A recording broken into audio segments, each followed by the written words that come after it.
Sam and myself began to see damages to the cave. Because it was original exploration and no divers had been in this passage before, we were convinced that we were onto something very unique. There was a fairly major restriction on the other side, and Fred told me to hold, and then he went down feet first through the restriction.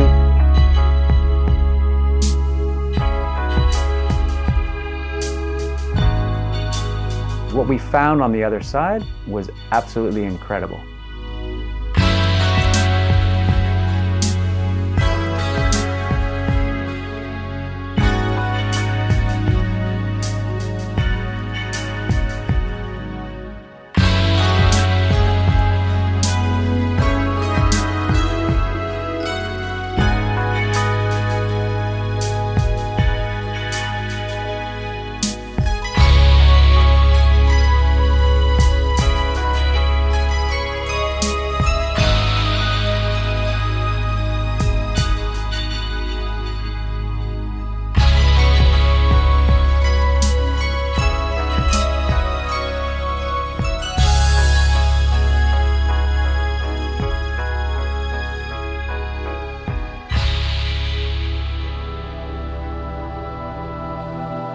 Here was very clear evidence of what people were doing, many, many thousands of years ago, some of the first peoples to inhabit the Americas.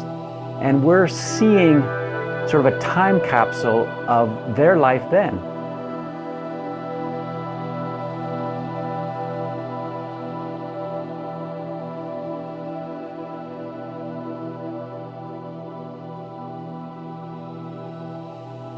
We're very grateful to the involvement of INA, the National Institute of Anthropology and History. Pilar Luna and Roberto Junco really are the ones that allow us to be able to do this work.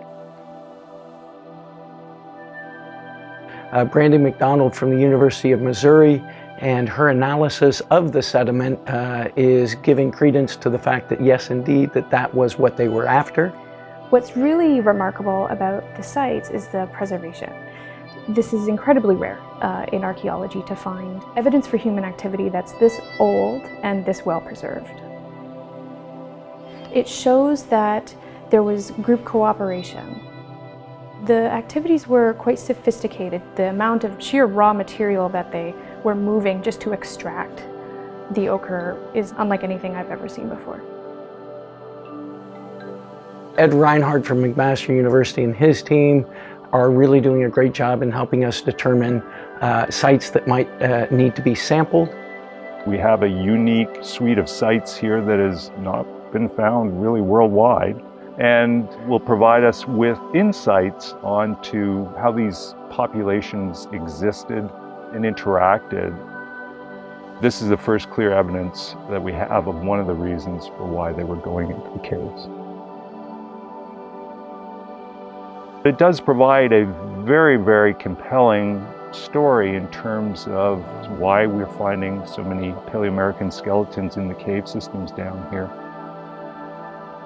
So the preservation that we have in the Yucatan presents this very unique window to learn more about this very early technology.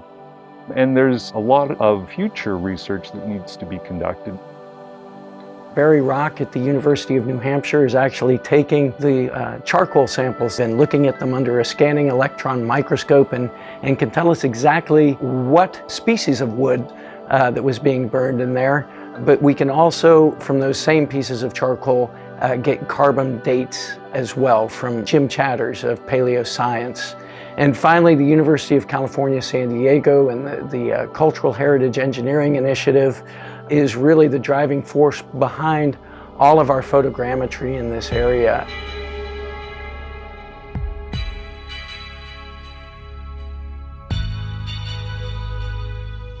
One of the main motivations we all have is, what are we going to be telling you a year from now that we've discovered in one of these caves? The possibilities are limitless. For me, that is absolutely one of the motivations. It's what we haven't found yet, and I'm quite sure there's even more spectacular things than what we're showing you in the mine right now.